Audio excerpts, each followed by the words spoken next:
Bienvenidos a este vídeo del módulo 3 sobre direccionamiento y planes de numeración. Mi nombre es Álvaro Vives y a continuación os voy a hablar del direccionamiento en un proveedor de servicios de Internet. Se verán las siguientes ideas. Después de una introducción, hablaré de tareas específicas a realizar con el prefijo IPv6. Luego, sobre tareas genéricas a realizar con el prefijo IPv6.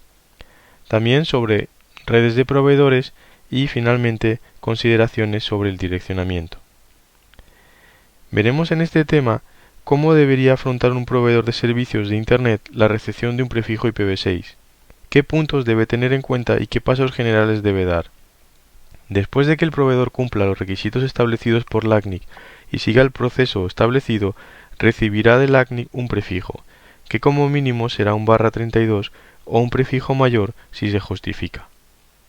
Además, LACNIC establece como condiciones a cumplir posteriormente a la recepción del prefijo el anunciarlo por BGP antes de 12 meses y ofrecer servicios en IPv6 a los clientes del proveedor antes de 24 meses.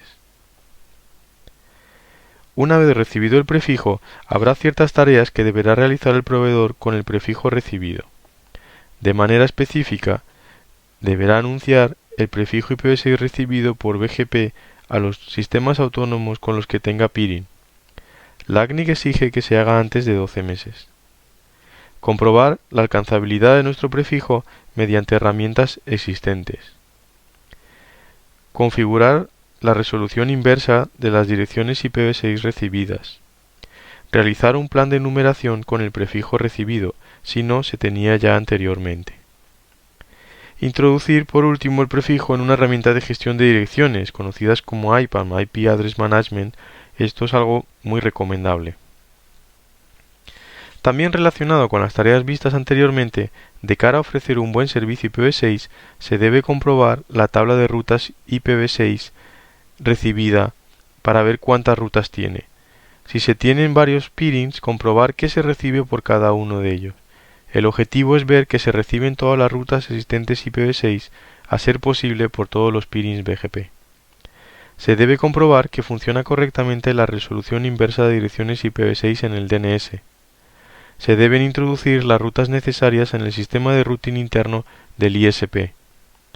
Por último, se debe ofrecer conectividad, al menos inicialmente en pruebas, al menos a un usuario. Recordar que LACNIC exige que se dé servicio en IPv6 a clientes localizados físicamente en la región de LACNIC antes de 24 meses. Las redes de los ISPs no son todas iguales, pero tienen algunos elementos en común que se identificarán a continuación y se darán ciertas pautas a seguir en lo relativo al direccionamiento y la implementación de IPv6.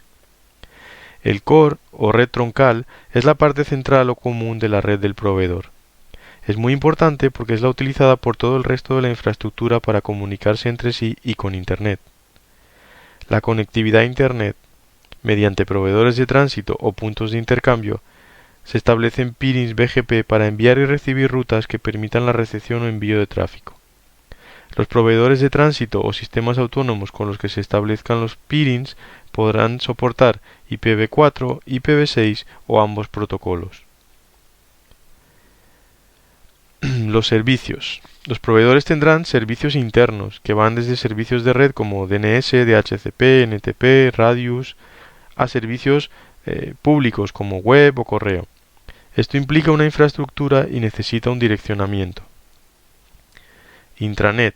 Será la red utilizada por el propio proveedor, por sus empleados y oficinas. En algunos casos puede llegar a expandirse por todo un país y tener miles de usuarios. Las redes de acceso. Utilizando diversas tecnologías, estas redes ofrecen conectividad a los usuarios finales, a los clientes del proveedor.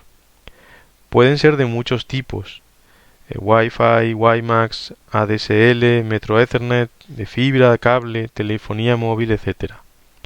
Suelen estar compuestas por diversos niveles de agregación, hasta llegar al equipo de usuario o CPE, Customer Premises Equipment, que da conectividad a los hosts finales. El escenario más común es que toda la infraestructura del proveedor soporte IPv4. A la hora de considerar el direccionamiento y la implementación de IPv6, debe tenerse en cuenta que la conectividad IPv6 mediante peering BGP anuncio del prefijo recibido y recepción de rutas IPv6 es algo que debe ponerse en marcha desde el principio y se puede hacer en paralelo al resto de tareas. La red de core debe ser un objetivo prioritario a la hora de implementar IPv6, ya que es el elemento común a todo el resto de redes del proveedor. Se deben reservar direcciones, habilitar IPv6 en dispositivos y protocolos de routing, configurar la monitorización y gestión e incluirla en la política de seguridad al mismo nivel que IPv4. También son importantes los servicios del proveedor, ya que también son algo común al resto de redes. También, si se incluye la página web, por ejemplo, se puede hacer visible al resto de Internet que el proveedor ya soporta IPv6, al menos en sus servicios públicos. Los siguientes pasos serían ir evaluando la implementación en cada una de las redes de acceso.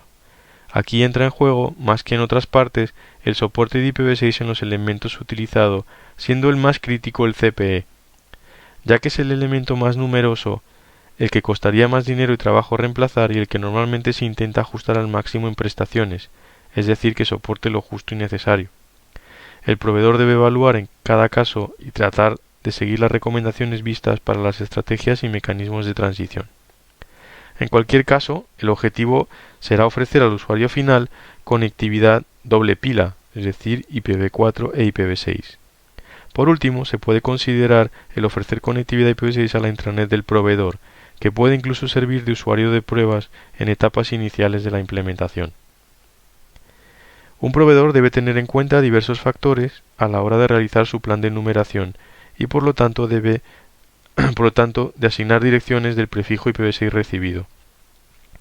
Debe tener en cuenta todas las redes mencionadas antes y recopilar toda la información sobre ellas, distribución geográfica, número de usuarios, prefijos a asignar a cada tipo de usuario, etc.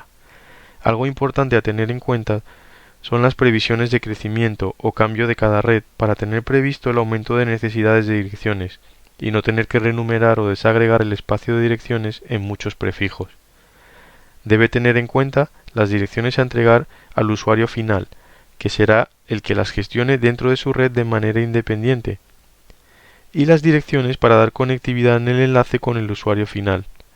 Por ejemplo, un CPE de usuario final con un punto a punto a un router del ISP. Se deben tener previstas direcciones para el punto a punto y para entregar al usuario final que las use internamente en su red. Gracias por la atención. Hemos visto el vídeo sobre proveedores. En el siguiente vídeo hablaremos sobre planes de numeración.